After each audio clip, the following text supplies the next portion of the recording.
So you ran across this guy on YouTube. He's got a video with a lot of hits. It's him messing around with a very inexpensive synthesizer and a very expensive reverb unit.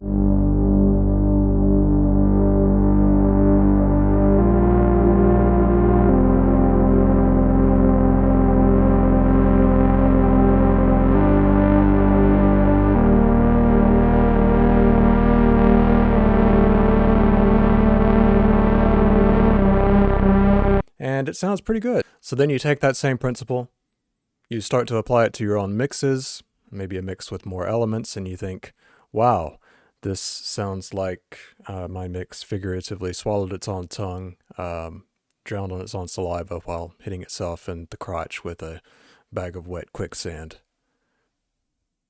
I don't know what that means. Well, you're not alone, so let's talk about it.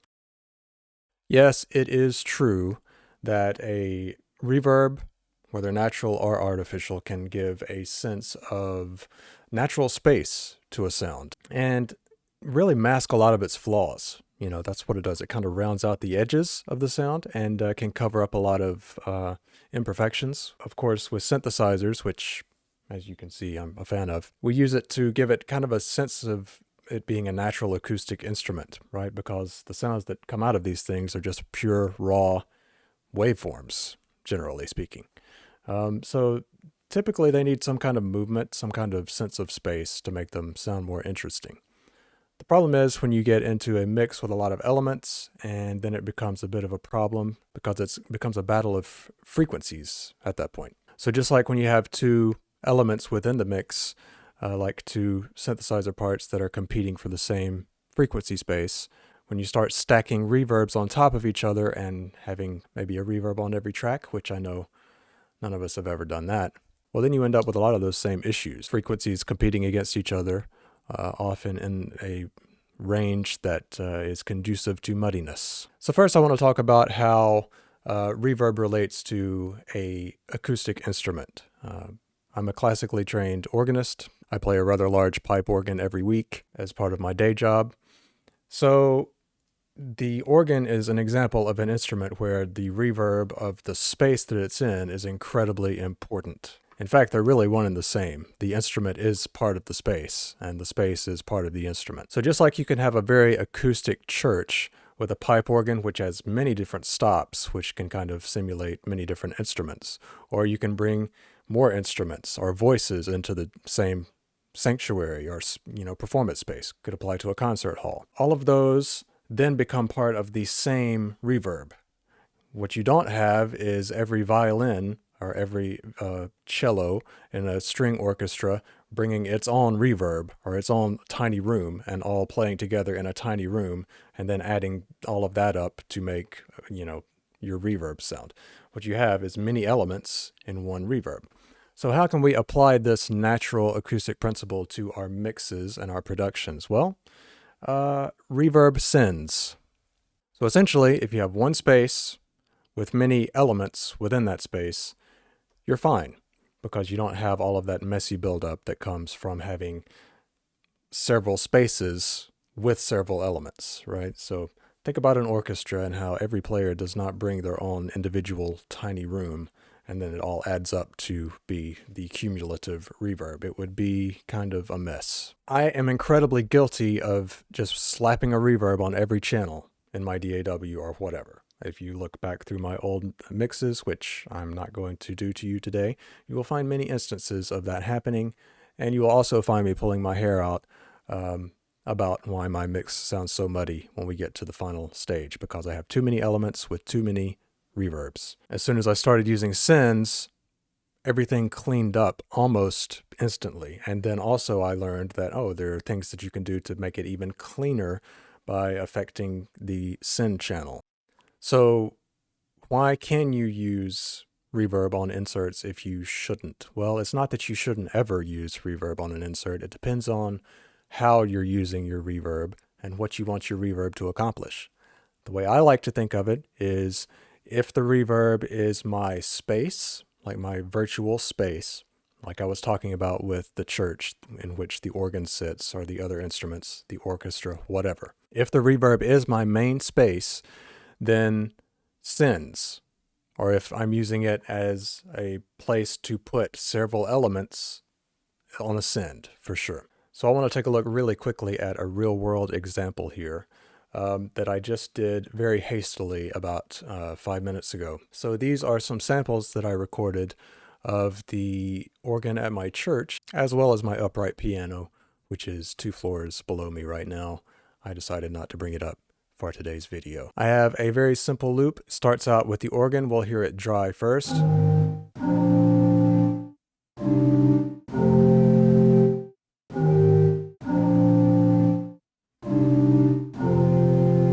Then the first piano part comes in.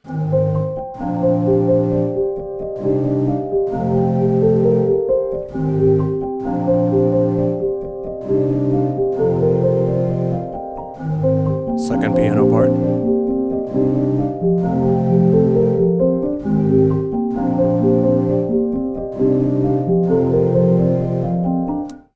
And I know what you're thinking.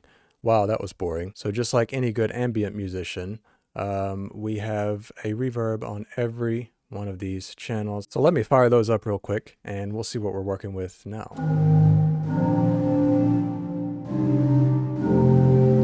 Not too bad.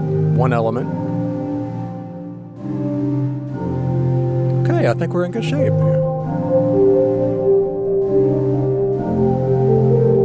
I can't hear all the notes. Okay, well, that's not too bad. Well, maybe with one more element, we'll just...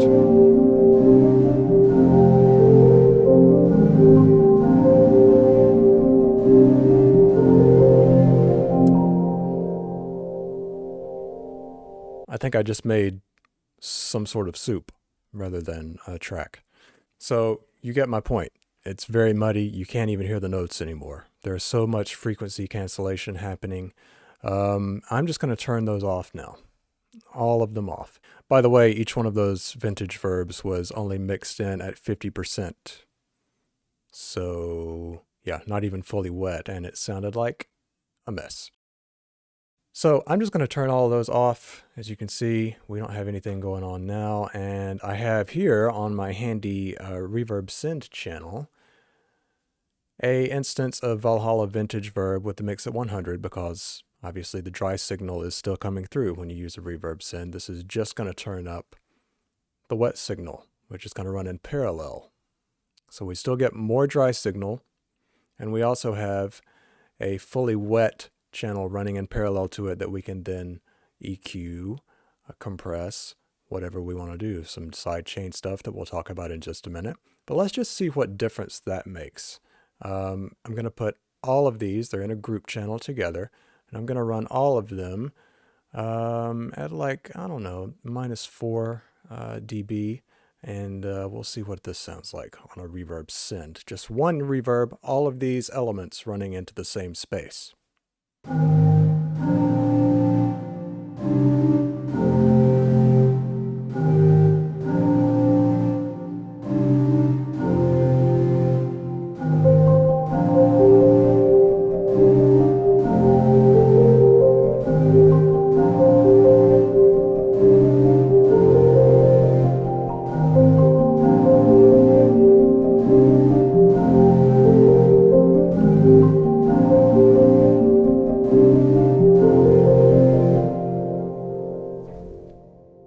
Already better, right?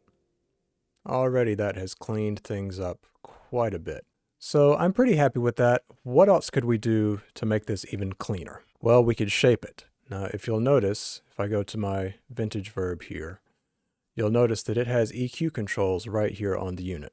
And that's fine. You can use these to shape it. Let's say take out some low end because you really don't want reverb. I don't know. I would probably say below like 150, 200 hertz even.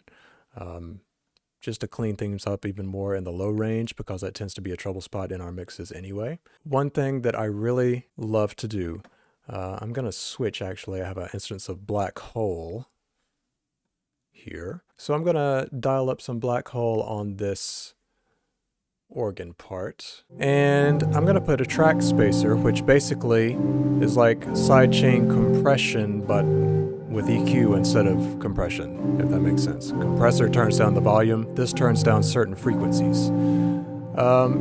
Great plugin.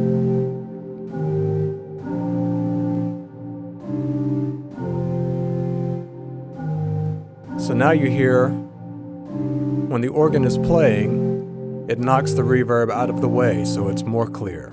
You hear more of the initial sound, the original signal. As soon as the organ stops playing, the reverb creeps back in.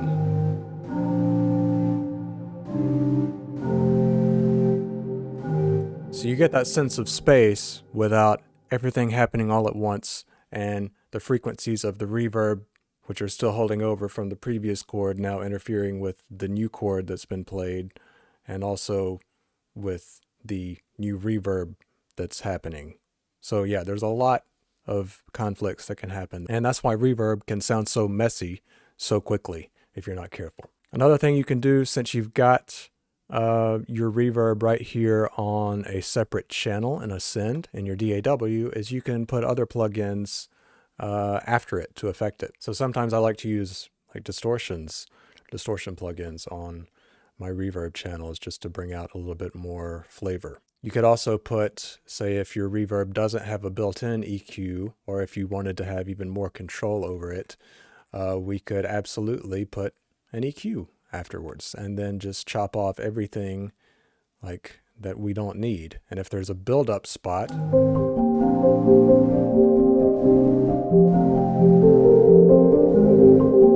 hear that? You can take that out. So these are all really, really powerful tools that can shape your reverb and make your mix cleaner without you having to fight with it so much when you get into the post-production stage. So I hope this helped you in some way. Maybe I said things in a little bit of a different way that you hadn't thought of before. That's why I like to watch different people explain things in different ways, because everyone's brain works a little differently based on the experiences that we've had. So I know there are probably a lot of other pipe organist producers out there recording music with synthesizers and talking about it on YouTube, but hopefully I won't overlap with what they've had to say too much. If you don't want to hear me ramble anymore and you just want to have like a cheat sheet that you can refer to all of these things that I've talked about later, like, I don't know, when you're actually mixing, you can grab a free checklist, which has all of these things that I talked about today, kind of in a bullet point format, that you can grab in the description. Should be the first thing in the description below. So hopefully between this video and that checklist, you'll be able to get less muddy mixes, which I think is something that we are all striving to accomplish. I know I certainly am. And I think that some of these techniques could help you out. So thanks a lot for watching. I really appreciate it. If you like the video, you could like the video, like actually with your mouse clicking input device. And subscribe if you want to see more stuff like this. I do lots of synthesizer stuff, and I'm also going to be doing a lot more of this kind of mixing, production, technique, tutorial type things as well. So thanks a lot for watching, and I'll see you in the next one.